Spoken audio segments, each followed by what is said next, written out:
ನಮಸ್ಕಾರ ವೀಕ್ಷಕರೇ, ಧ್ವನಿ ಸಂಜೆ ವಾಹಿನಿಗೆ ಸ್ವಾಗತ.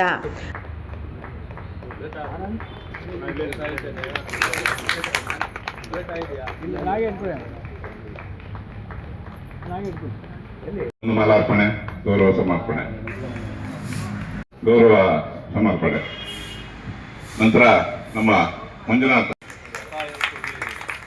ಶತಾಯಿಸ್ಕೊಳ್ಳಿ. ನಮ್ಮ ಕರ್ನಾಟಕ ರಾಜ್ಯಕ್ಕೆ ಒಂದು ರೀತಿಯ ಮುಕುಟವನ್ನು ತಂದುಕೊಟ್ಟಂಥ ಡಾಕ್ಟರ್ ಸುಶೀಲಮ್ಮನವರು ಏನು ಇವತ್ತು ಹೆಬ್ಬಾಳದಲ್ಲಿರ್ತಕ್ಕಂಥ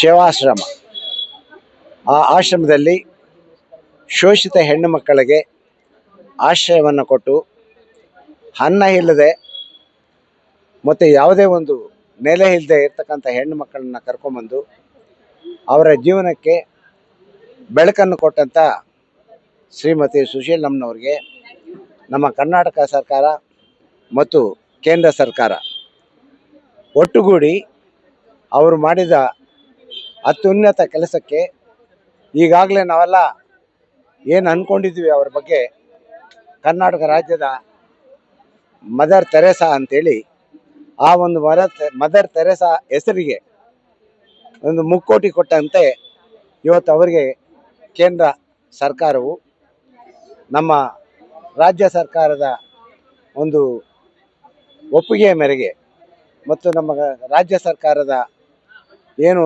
ಶಿಫಾರಸ್ಸಿನ ಮೇರೆಗೆ ಅವರಿಗೆ ಪದ್ಮಶ್ರೀ ಪ್ರಶಸ್ತಿಯನ್ನು ಕೊಟ್ಟಿರ್ತಕ್ಕಂಥದ್ದು ನಮ್ಮ ಹೆಬ್ಬಾಳದ ಜನತೆಗೆ ಮತ್ತು ನಮ್ಮ ಕರ್ನಾಟಕ ರಾಜ್ಯದ ಜನತೆಗೆ ಒಂದು ಹೆಮ್ಮೆಯ ಒಂದು ವಿಚಾರವಾಗಿರುತ್ತೆ.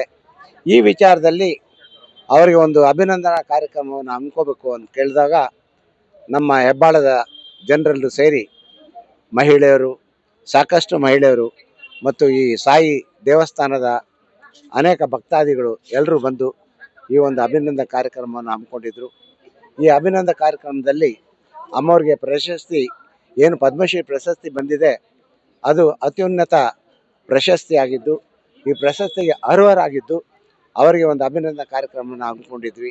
ಆ ಕಾರ್ಯಕ್ರಮಕ್ಕೆ ಬಂದಂಥ ಎಲ್ರಿಗೂ ನನ್ನ ಅಭಿನಂದನೆಗಳನ್ನ ಸಲ್ಲಿಸುತ್ತಾ, ಈ ಕಾರ್ಯಕ್ರಮ ಭಾಗವಹಿಸಿದ ಪ್ರತಿಯೊಬ್ಬರಿಗೂ ನನ್ನ ನಮಸ್ಕಾರಗಳನ್ನು ತಿಳಿಸ್ತಾ, ತಮ್ಮ ಮುಖಾಂತರ ಅವರಿಗೆ ಇನ್ನೂ ಹೆಚ್ಚಿನ ಆರೋಗ್ಯ ಮತ್ತು ಮುಂದಿನ ಒಳ್ಳೆಯ ಕೆಲಸಗಳು ಮಾಡಲಿಕ್ಕೆ ಆ ಭಗವಂತ ಆಶೀರ್ವಾದ ಮಾಡಲಿ ಅನ್ನೋ ಮಾತನ್ನು ಹೇಳ್ತಾ, ನಿಮ್ಮೆಲ್ಲರ ಪರವಾಗಿ ನಿಮ್ಮ ಮುಖಾಂತರ ನನ್ನ ನಮಸ್ಕಾರಗಳನ್ನ ತಿಳಿಸ್ತಾ ಇದ್ದಾನೆ. ನಮಸ್ಕಾರ. ಈ ಕಾರ್ಯಕ್ರಮ ಹೇಳೋ ಪ್ರಕಾರ ದಿಢೀರಂತ ಮಾಡಿದ್ರು, ಆದರೆ ಬಹಳ ಅದ್ಭುತವಾಗಿತ್ತು. ತುಂಬ ಖುಷಿ ಆಯಿತು. ಜೊತೆಯಲ್ಲಿ ಎಲ್ಲರ ಒಂದು ಪ್ರೀತಿ ಬಾಂಧವ್ಯ ಎಷ್ಟು ಚೆಂದ ಇತ್ತಂದರೆ ನನಗೆ ಅದು ಗೊತ್ತಾಗಲೇ ಇಲ್ಲ ಅದು ಆಗಿದ್ದು. ಸೊ ಆದ್ದರಿಂದ ಅವರೆಲ್ಲರೂ ಬಂದು ನನ್ನ ಹತ್ರ ಮಾತಾಡಿಕೊಂಡು ಕೇಳಿ ಕಂಗ್ರ್ಯಾಚುಲೇಷನ್ ಮಾಡಿದ್ದಕ್ಕಾಗಿ ಅವರಿಗೆಲ್ರಿಗೂ ಧನ್ಯವಾದ. ಇದು ಅರೇಂಜ್ಮೆಂಟ್ಸ್ ಮಾಡಿದಂಥ ಸುಬ್ಬಣ್ಣ ಸರ್ ಅವರಿಗೆ ನಾನು ಧನ್ಯವಾದನ ಅರ್ಪಿಸ್ತೇನೆ. ಮತ್ತು ಎಲ್ಲರೂ ಸಹ ಬೈರ್ತಿ ಸುರೇಶ್ ಅವರು ಮಂತ್ರಿಗಳು, ಅವರು ಬೇರೆ ಕಡೆ ಹೋಗಬೇಕಾಗಿದ್ದರಿಂದ ಅವರು ಮೊದಲು ಬಂದು ಫಸ್ಟ್ ಅವರೇ ಮಾಡಿದ್ದು. ಇದು 2ನೇ ಸಾರಿ ಅವ್ರು ಮಾಡಿದ್ದು. ಇನ್ನೊಂದು ಸಾರಿ 3ನೇ ಸಾರಿ ಮಾಡ್ತೀನಿ ಅಂತ ಹೇಳ್ಬಿಟ್ಟು ಹೋಗಿದ್ದಾರೆ. ಅಂದರೆ ಅವರು ತುಂಬ ಭಾವನೆ ಇಟ್ಕೊಂಡಿದ್ದಾರೆ. ಸೊ ಭಾವನೆ ಇಟ್ಕೊಂಡು ಆಶ್ರಮದ ಬಗ್ಗೆ, ನಮ್ಮ ಬಗ್ಗೆ ತುಂಬ ಭಾವನೆ ಇಟ್ಕೊಂಡಿದ್ದಾರೆ. ಯಾವಾಗಲೂ ಅವ್ರ ಮನೆಗೆ ಹೋದರೆ ಮೊದಲು ಅಟೆಂಡ್ ಆಗಿಬಿಡ್ತಾರೆ. ಸೊ ಅದಕ್ಕೆ ನಾನು ಅವರಿಗೆ ಧನ್ಯವಾದವನ್ನು ಅನಿಸ್ತದೆ. ನೀವು ಇದನ್ನೆಲ್ಲ ತೆಗೆದು ಪ್ರಚಾರ ಮಾಡ್ತೀರಿ. ನಿಮಗೆಲ್ಲರಿಗೂ ಧನ್ಯವಾದಗಳನ್ನು ಅರ್ಪಿಸ್ತಾ ಇದ್ದೇನೆ.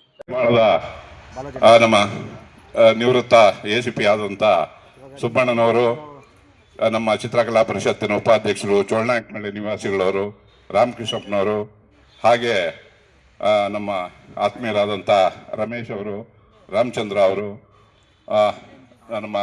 ನಮ್ಮ ಆರ್ ಕೃಷ್ಣಪ್ಪನವರು, ಮಾಜಿ ಮಂತ್ರಿಗಳು, ಹಾಗೆ ನಮ್ಮ ಕೌನ್ಸಿಲರು ಆನಂದ್ ಅವರು, ಎಲ್ಲರೂ ಸಮಾನ ಮನಸ್ಕರೆಲ್ಲ ಸೇರಿ ಒಂದು ತಂಡ ಮಾಡಿಕೊಂಡು ಇವ್ರಿಗೊಂದು ಅಭಿನಂದನೆ ಸಲ್ಲಿಸಬೇಕು ಅಂತ ಹೇಳ್ಬಿಟ್ಟು ನಾವು ತಯಾರಾದ್ವಿ. ಅದು ಇವತ್ತು ಸಾಕ್ಷೀಕರಿಸಿದೆ. ಇವಾಗ ಇಲ್ಲಿ ಈ ಒಂದು ಸುಂದರ ಕಾರ್ಯಕ್ರಮಕ್ಕೆ ಶಿರಡಿ ಸಾಯಿಬಾಬಾ ಸನ್ನಿಧಿನೇ ಸಾಕ್ಷಿಯಾಗಿದೆ. ಇಂಥ ಒಂದು ಅರ್ಥಪೂರ್ಣ ಕಾರ್ಯಕ್ರಮದ ವೇದಿಕೆಗೆ ಈಗ ನಮ್ಮ ಸಾಯಿಬಾಬಾ ಟ್ರಸ್ಟ್ನ ಅಧ್ಯಕ್ಷರು, ಮಾಜಿ ಮಂತ್ರಿಗಳು, ನಮ್ಮ ಆರ್ಟಿ ನಗರದ ನಿವಾಸಿಗಳು ಕೂಡ, ಹೆಬ್ಬಾಳ ಕ್ಷೇತ್ರದ ನಿವಾಸಿಗಳು ಕೂಡ ಆದಂಥ ಆರ್ ಕೃಷ್ಣಪ್ಪನವರು ವೇದಿಕೆಗೆ ಬರಬೇಕು ಅಂತ ಕೇಳ್ಕೊತಾ ಇದ್ದೀನಿ. ಅಂತ ಹುಡುಕ್ತಾ ಇರ್ತಾರೆ ಅವ್ರ ಜಾಗನ. ಒಂದು ದಿನ ತನ್ನ ಬೇಟೆಗಾರರು ನಾಯಿಗಳ ಜೊತೆ ಇದೇ ಬೆಂಗಳೂರು ಭಾಗಕ್ಕೆ ಅವರು ಶಿಕಾರಿಗೆ ಬರ್ತಾರೆ, ಬೇಟೆಗೆ ಬರ್ತಾರೆ. ಯಾವ ಪ್ರದೇಶಕ್ಕೆ ಬರ್ತಾರೆ ಅಂದ್ರೆ ಇವತ್ತು ಕೂಡ ಕೆಂಪಾಂಬುದಿ ಕೆರೆ ಅಂತ ನಾವೇನು ಕರಿತೀವಿ, ಮೆಜೆಸ್ಟಿಕ್ ಅಂತ ಏನು ಕರಿತೀವಿ, ಆ ಭಾಗದಲ್ಲಿ ಬೇಟೆಗೆ ಬಂದಾಗ ಅವರು ಕುದುರೆ ಮೇಲೆ ಕೂತಿರ್ತಾರೆ, ಬೇಟೆಗಾರರು ಕೂಡ ಜೊತೆಗೆ ಇರ್ತಾರೆ. ನಾಯಿಗಳು ಅವತ್ತಿನ ಬೇಟೆ ನಾಯಿ ಅಂದ್ರೆ ಬಹಳ ಸ್ಟ್ರಾಂಗ್ ಇರ್ತವೆ. ಆ ಬೇಟೆ ನಾಯಿ ಆ ಕುದುರೆಯಿಂದ ಮುಂದೆ ಹೋಗ್ಬೇಕಾದ್ರೆ ಒಂದು ಮೊಲ ಆ ನಾಯಿನ ಓಡಿಸ್ಕೊ ಬರ್ತಾ ಇರುತ್ತೆ ಆ ಜಾಗದಲ್ಲಿ. ಇದು ಇತಿಹಾಸದಲ್ಲಿರೋ ಅಂಥದ್ದು, ನಾನೇನು ಹೇಳ್ತಾ ಇರೋದಲ್ಲ, ಇತಿಹಾಸದಲ್ಲಿರೋ ಅಂಥದ್ದು ಇದು. ಆ ಮೊಲ ನಾಯಿನ ಓಡಿಸ್ಕೊಂಡ್ ಬರ್ತಾ ಇರೋದು ನೋಡಿ ಕೆಂಪೇಗೌಡರು ಗಾಬರಿ ಆಗ್ಬಿಡ್ತಾರೆ. ಇದೇನಪ್ಪ ಇದು, ನಾಯಿ ಮೊಲ ನೋಡ್ಸ್ಕೊಳ್ಳೋದು ಉದಾಹರಣೆ, ವಾಸ್ತವಾಂಶ ಅದು. ಇದೇನಿದು, ಇದು ವಿಚಿತ್ರ, ಇದು ನಿಜವಾದ ಗಂಡು ಭೂಮಿ ಇದು. ನಾನು ಇಲ್ಲೇ ಬೆಂಗಳೂರು ನಗರನ ಕಟ್ಟಬೇಕು, ನಾನು ಇಲ್ಲೇ. ಹಾಗೆ ನಮ್ಮ ಮಾಜಿ ನಗರಸಭಾ ಸದಸ್ಯರಾದಂಥ ಯುವ ನಾಯಕರು ಸನ್ನಿಧಿಯಲ್ಲಿ ಈ ಕಾರ್ಯಕ್ರಮವನ್ನು ನಡೆಸ್ತಾ ಇರೋದಕ್ಕೆ ತಾವೆಲ್ಲ ಸಾಕ್ಷಿಯಾಗಿದ್ದೀರಾ. ತಾವು ಈ ಕಾರ್ಯಕ್ರಮಕ್ಕೆ ಬಂದಿದ್ದಕ್ಕೆ ತಮ್ಮೆಲ್ಲರಿಗೂ ಮೊದಲನೇ ಬಾರಿಗೆ ಸ್ವಾಗತವನ್ನು ಕೊಡ್ತಾ ಇದ್ದೀನಿ.